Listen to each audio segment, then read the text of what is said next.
Welcome back to the Faculty Factory podcast. I'm Kim Skorupski, and today we're talking with Dr. Dave Yousem, my friend and colleague here at Hopkins. Dr. Dave Yousem is our Associate Dean for Professional Development, former Section Director of Neuroradiology, and the Vice Chairman of Program Development. How you doing, buddy?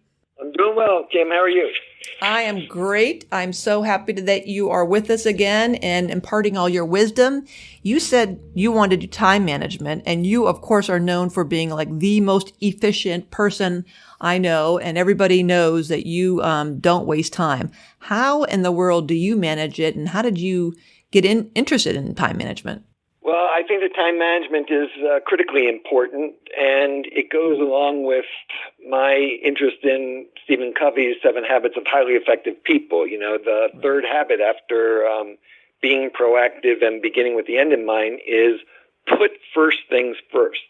And I think that that's a very important thing that people need to learn how to do in order to be efficient and get things accomplished in their life. They have to have their mission, and then they have to prioritize. So putting first things first, obviously, is prioritization. From my own standpoint, I'm very focused. In fact, I have a one of my mottos is that I do very few things very well. So it's kind of a little bit of a play on words. You know, most people think that's insulting, that, you know, you do very few things very well. but what I like to think about is that I do very few things, but I do them very well because I devote, a lot of time to them. So in my own life, working with faculty is critically important to me, and creating and making sure I have time for that. Obviously, my career in neuroradiology, and here's something that you probably don't know about me, Kim. I'm a very knowledgeable individual about Impressionist art. So I took several courses in college. Whenever I go to a new city, I always look up the art museum that has Impressionist art. So I'm very focused. If you ask me about Renaissance art or Baroque art or abstract or, not so much. But I can tell you a lot about Impressionist art. So I think that, my ability to devote the time I have and focus it on those things that are most important to me is one of the talents of my time management philosophy. Love it. So the exact opposite of a jack of all trades, a master of none, or something like that. Somebody who does a lot of things with a certain amount of mediocrity, but doesn't have that expertise. A jack of all. How does that saying go? The jack of all trades. Jack of all trades. Yeah, I think that is not a necessarily a successful philosophy for academia. I think that, if you're writing papers about, geriatric depression, and then you're writing a paper about, juvenile schizophrenia, and you're writing a paper about, MRI findings in manic depressive disorder, the field of psychiatry, you don't get known for. Yeah.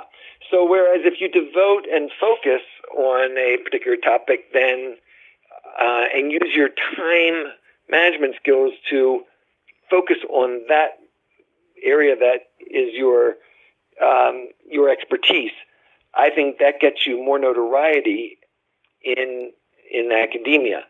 And for better or for worse, at most institutions, the coin of the realm for promotion is, are you nationally recognized or internationally recognized, or are you a leader in the field?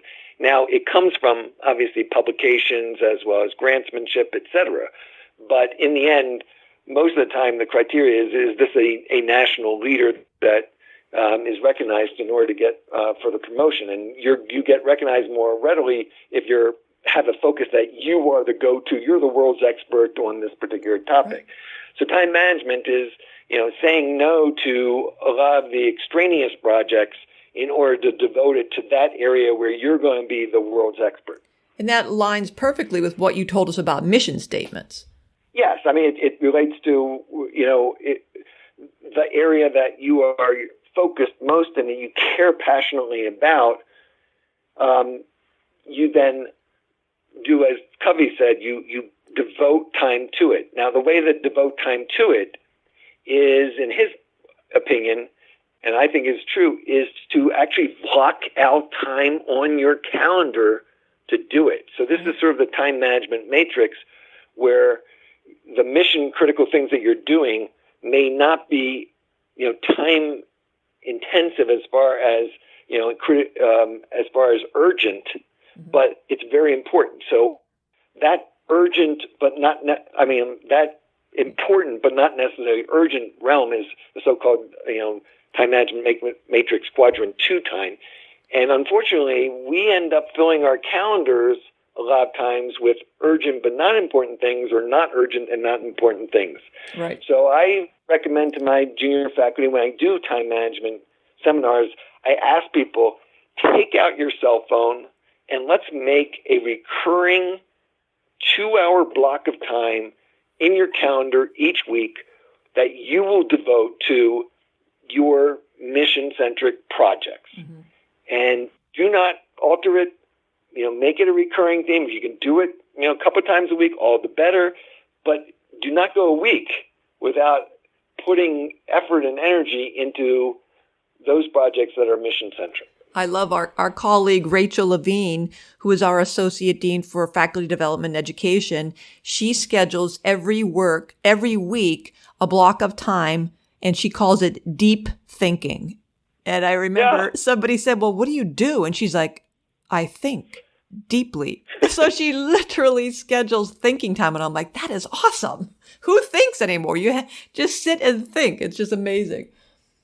It's amazing, but it's also worthwhile. It really allows you the time to think about, where am I on this, long-standing mission, and what is the next step, and let's block some time to accomplish it, as opposed to filling your calendar with running errands here and there that are critical to your mission. Or worse yet, not putting anything in your calendar and being reactive or responsive to, patients and things that are imposed on your schedule, your calendar, and then the work that you wanted to do never even makes it onto the calendar. So that gets to tell everybody what we hear a lot about, complaints from faculty about wasted time. Sure. So when I do the time management seminar, I always send out a survey in advance in order to get a sense from the faculty what's wasting their time, what do they feel, how are they spending their time that they feel is not effective or efficient or mission-centric, as we use the term. And Kim, for the first 5 years that I did the seminar, email was always number one. People have issues with, just the onslaught of email that they get, and having to sit down and spend, an hour or two at the computer just answering emails. Right.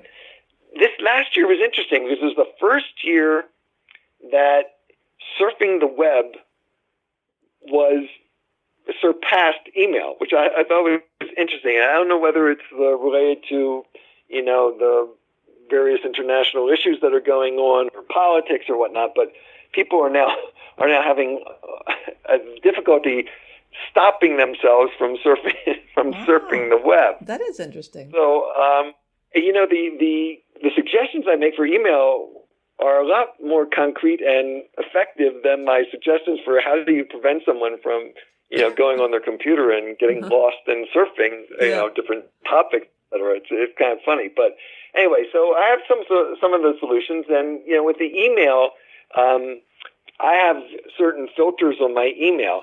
So any email that has the word unsubscribe in it automatically goes to my junk box. Mm-hmm. And it has eliminated a lot of the useless emails that I get. I also have an email filter that anything other than English language emails goes to my junk box.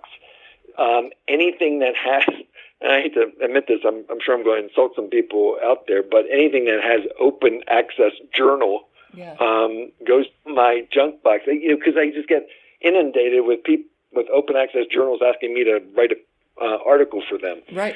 So I go and look at my junk box at the end of the day to see whether there's anything of value that's in there. But that has eliminated, I'd say, 90% of the worthless emails. And when I get emails, they're usually things that are of import. Yeah. With respect to the, did you want to add something to that? Another thing I like, I always, when I get these that I don't like, I unsubscribe. So simple as learning how to right click on those emails and unsubscribing and finding the unsubscribe link. That's helped me a lot. Get rid of junk that after a while they'll stop coming to you. So I do that. Yeah, I always worry that, if you go to the site, then they have your email and they're like, oh, all right, this is an active email address. And so maybe I'm a little paranoid about that. Yeah. But yeah, I mean, if it's reliably does unsubscribe you, all the better. The other, I'm sorry, I meant like right clicking. If you right click, at least on Outlook, it says block sender. That's what I was thinking of. So not only unsubscribe, but yeah, you right click and it'll say block any emails from this sender. That people get around it by sending from different locations, but I block a lot of things, and that's cut down too. Yeah. So with me, hopefully, I don't even see it because it just goes to the junk mail, and I don't even have to address it. Right. But the other thing about email, and this is, I think there's like a book on this, is decide whether you're going to do, delete, defer, or delegate, and that's really been helpful to me. So when I get an email, I usually will do that sort of 2 to 5 minute rule. If I can if I can answer the email and get a response out in 2 to 5 minutes, and it doesn't require a lot of effort immediately, then I do it. Those things that require thought process and a little bit more attention that I may or may not have at the time, I will send that to a folder that I created, which requires further attention. So that's my sort of defer. Yeah. And then if I see something that, this is a, request for documents, that's a good delegate one to my administrative assistant or your medical office coordinator could handle it, probably more efficiently than you. And then there are those that you just immediately delete. So those are a couple of quick tips about email. Love it. From the standpoint of surfing the web, I did at one point experiment with some of the programs that give you a certain time limit on a particular site. So you don't get lost in that site and spending half an hour. It is like, I think it's called Guardian is one of them, where it will allow you on those sites that you are susceptible to spending a lot of time, it will give you a little timer, and at 10 minutes, it shuts you down for the day. Yeah. Now, there are ways overriding it, but that's really, I think of that really as self-control. Mm-hmm. From my standpoint, I try to, not be surfing the web on any official computer, office computer. That, if I'm going to surf the web, that's something that's on my personal computer.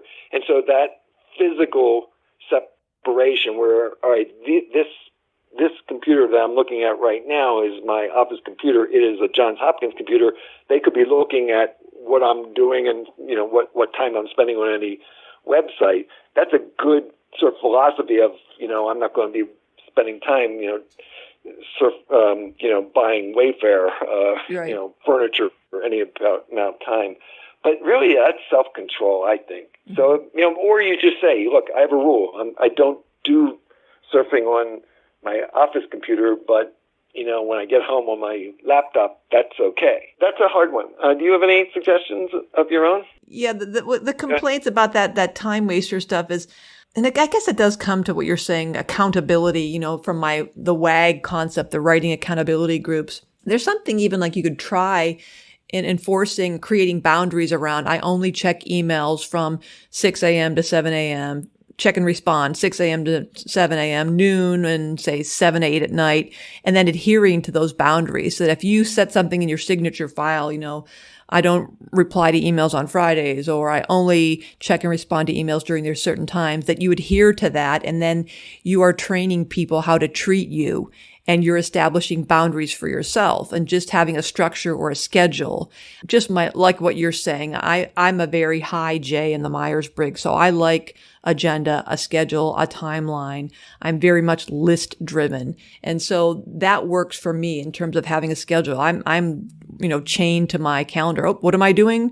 And the next half hour, my calendar tells me exactly what I'm doing, and I do that. So that's what works for me because of just the way my personality is. That I like the structure. So it's not hard for me to set time limits on things. And I think it is important to have a break, that for whatever, 12 to 12:15, get up, walk around, because as we all know, it's so easy if you have the luxury or the curse of sitting in your office all day. I don't see patients. I'm not a clinician. That you can literally sit at your desk for 10 hours. And so it is important to schedule that. Oh, I'm supposed to get up and walk around and, talk to other human beings. That's important. Yeah. Or even if you're in that profession that you're just sitting on your butt all day, like me, in radiology, where, we are not, at the front lines, and we are just looking at the computer, unfortunately, all day long. So it is important to get up and get physical, so to speak. So the other thing, after email and surfing the web, the other time management issues that people complain about are excessive meetings and some of the bureaucracy of all the modules that we have to complete for regulatory compliance stuff. Yeah. Right. So, the meetings piece, there's lots of books written about conducting meetings as well as how to streamline meetings. I think, having an agenda, having voting at meetings is important. What I tend to tell people is that if the meeting is purely informational, and you don't need the people's attendance, then it should be probably summarized in either a Zoom video or I dare say it, an email, rather than holding a meeting. Right. When I was division chief, I held meetings to get people's input on an issue or to vote on an issue or to make a decision, not to tell them that, the hours in the outpatient center are changing from 8 to 10 to 8 to, 11 p.m. That, those type of things, you shouldn't waste people's time at a meeting. Right. So those are some quick tips on meetings. And who said meetings have to be an hour long anyway? That's another thing that drives me nuts. Right. It was always my goal when I went to a meeting with my chairperson that I would always try to get in and out before the hour or half hour was up. That my goal was to give them free time. Yeah. So that way they can go surf the web, right? That's a great gift to give somebody. Time, right. Right. So, the bureaucracy stuff, I think that people are getting a little bit better about, not having to go to live courses for some of the requirements of EPIC or IRBs or research or FDA, et cetera, but doing it online at their leisure actually is in part a solution. So, it's sort of 6 of one, half dozen of the other. Yeah. All right. So I know you've got great time management tips, and I think you should share them with everybody because they're pretty good. And then I definitely want to fight with you and scrap a little bit about your philosophy on multitasking. Sure. All right. Well, let me give you, all of the Dave Yousem seminars have like top 10s or top 5s or, top 7.5s. So the top 5, I would say, for time management that I try to impart with the people, after I've dealt with their issues of, here's some email strategies, here's some surfing strategy, meeting strategies, et cetera. Then I try to impart to them what are the top 5, thoughts that I have about time management. So number 1 is, going back to the Covey philosophy of put first things first, and that is schedule your non-urgent but highly important project time on your calendar. Don't expect that you're going to have time to do it. Actually put time on your calendar where you block it and you tell your administrative assistant, no, I'm not taking appointments during this time. This is my mission-centric time where I'm going to be working on my career goals and mission goals. Number two is so-called the 5 Ps, right? Proper planning prevents poor performance. So when I have an academic day for Wednesday, I don't show up on Wednesday and then start thinking about how I'm going to spend it. Tuesday or Tuesday night, I'm planning it out in advance so that way this precious day off, I can spend it doing those critical things that are so important to my mission. So I liken this, Kim, to the surgical utensils, the surgical appliances that they use. When a surgeon goes to do a hip replacement, they open the pack for the hip replacement, and all the saws, this shows how little I know about hip replacement, all the saws and the screws and the augers and the packs are all in there as he enters the operating room. So it's all laid out in advance. And I think that sometimes people just sort of plop down and say, oh, thank God I've got a day off. Let's see what I should do. Right. As opposed to proper planning in advance to know, how you're going to plot your day out to get the most out of it. Because when we do have that free time, it's like I ask people at the time management seminars, how many of you feel like you've got plenty of free time and you just, no problem, you absorb another project, no problem. And everyone is like totally maxed out and stressed out. Not totally, but, within reason. So when you do get that free time, planning in advance, I think, is important. Number 3 is something that you and I alluded to, and that is useful use of the short blocks of time. So 15 minutes or more blocks of time, you shouldn't be wasting, just answering email or just, surfing the web. When you have those 15 to 30-minute blocks of time, if you waste those twice a day, that's an hour of time that you've kind of not utilized well. Mm-hmm. And so having a plan for even short blocks of time, Kim, in your WAGs, the amount of time that people are actually writing is relatively short. It's right. It's like 30 minutes of writing time, I believe. Right. Am I correct? Right. You're right. So when you have a half an hour, if you think, oh, I can't do anything in a half an hour, that's not enough time for me to start working on my paper. You got to get out of that mindset. It's those 15 to 30-minute blocks that can be so useful if you're good at getting into the mission-centric work. Mm-hmm. And so this gets to what you and I sometimes will refer to as having muscle memory for writing. Right. So if you're writing consistently many times a week, if you have 15 to 20 minutes free, you could write a few paragraphs on that paper, grant, chapter, mm-hmm. etc. You don't look at it as, I can't do anything in this amount of time. It takes me 2 hours to get into my project. Am I right? You're exactly right. We talk about that all the time in WAGs, that it becomes automatic and mechanical, and that just falls back to your proper planning. If you have 15 minutes, it takes me 15 minutes to find your paper on what device you saved it on. That kind of, demonstrates that you've got a couple opportunities to improve your system or your process. But 10 minutes, you can surely copy means and standard deviations from your SAS output to table 2. You could certainly throw in and beef up your references.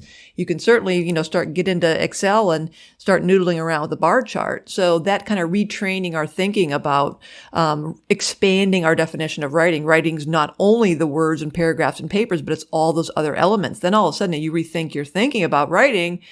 10 minutes. Oh, I can, work on references or footnotes or a table or a chart or an abstract. And then you're in and out and you're developing that muscle memory, as you called it, and the automatic, mechanical, I'm doing what my calendar tells me to do. I'm in, I'm out, and you're not freaking out about it because you're going to be right back at it tomorrow or the next chunk of time that's in your calendar. Yeah, that's my main point. Is I think that unsuccessful faculty, as far as time management, are the ones that are wasting the 15 to 30-minute blocks, that they could be getting so much out of their day if they didn't say, it's only half an hour, I'm just going to, go to the cafeteria and have the some old-fashioned, they think they need a half a day or a big chunk of time to get something done. Yeah, you're never going to get that, ever. So put first things first, proper planning, preventing poor performance, utilize 15-minute blocks or more, and then knowing when to outsource or to delegate work well. Fortunately, I guess, I never really learned biostatistics. So when I come to my project or grant and I have to make a submission, I know that there's someone else who could do these statistics, in an hour, whereas it would take me 6 hours of, scratching my head and wondering whether I did it right. So I think that this idea of delegating or outsourcing or collaborating, right? So Kim and I have worked on papers together. I know Kim is very good at certain aspects of writing a paper. I might be better at a different aspect of writing a paper. Find that person that is your complementer and work with that person and outsource and so you get more people on the same paper. It's awesome. Very efficient. And yeah. So that's another important time management skill. And then number 5 is don't be so harsh on yourself. Too often I think that you expect that you're going to give the A+ product each time.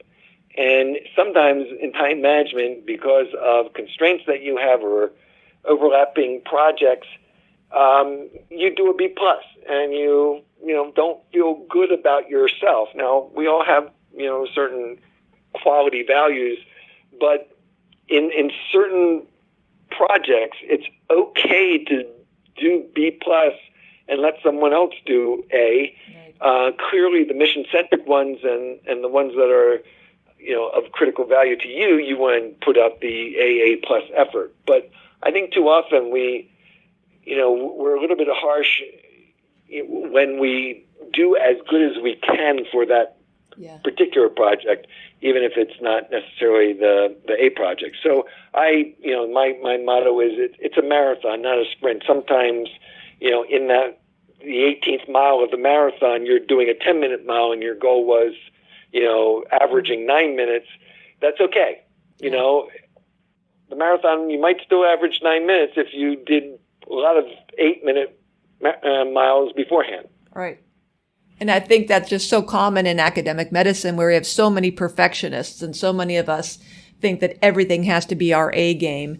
And then we just thwart our progress because everything we think has to be perfect A. And that's what you said is just so right. Learning how to, calibrate and recalibrate effort, that on maybe letters of reference or certain form things or modules, you don't have to get the 100% on that regulatory compliance thing as long as you get the pass. I had a hard time with that. I would keep retaking the test until I got 100%. Then I finally realized, Kim, what are you doing? There's certain things that really demand your A game. This is not one of those things. Get it done. So you stop getting the flaming emails threatening to kill me.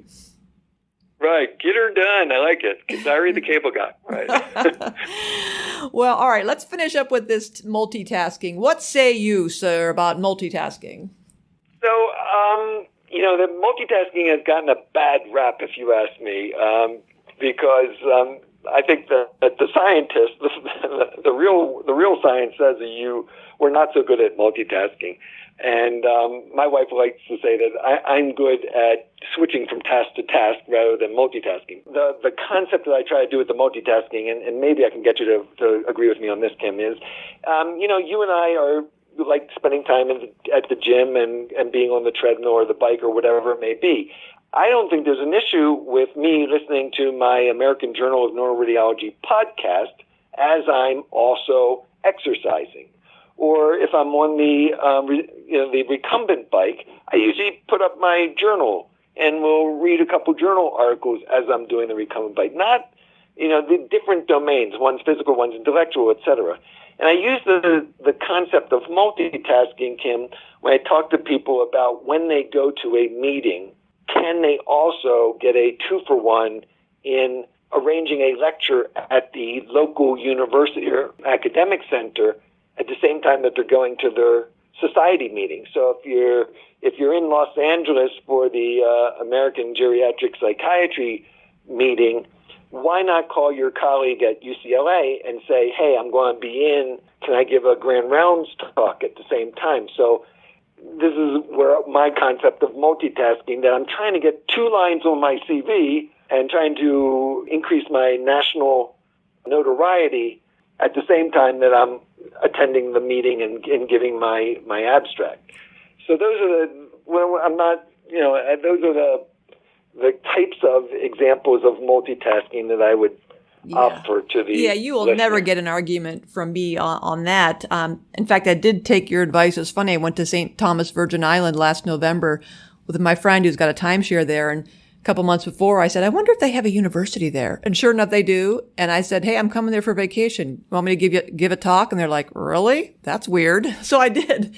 But it was fun. Yeah. But so you're not going to get an argument about those kinds of activities. I'm talking about, and you're exactly right, there's epidemiologic data now showing that we are not good with task switching because it just distracts us from our as you always put it, mission centrism. So I get driven to distraction when I see moms and dads and dog moms and dog dads at the dog park, and they're playing with a dog or playing with their kids, but they're not. They're on their cell phone. And the dogs are running wild. The kids are running wild, and because they can't even be like in the moment. So I'm talking about, when I say time management, when we talk in WAGs, is when you're writing, you're writing.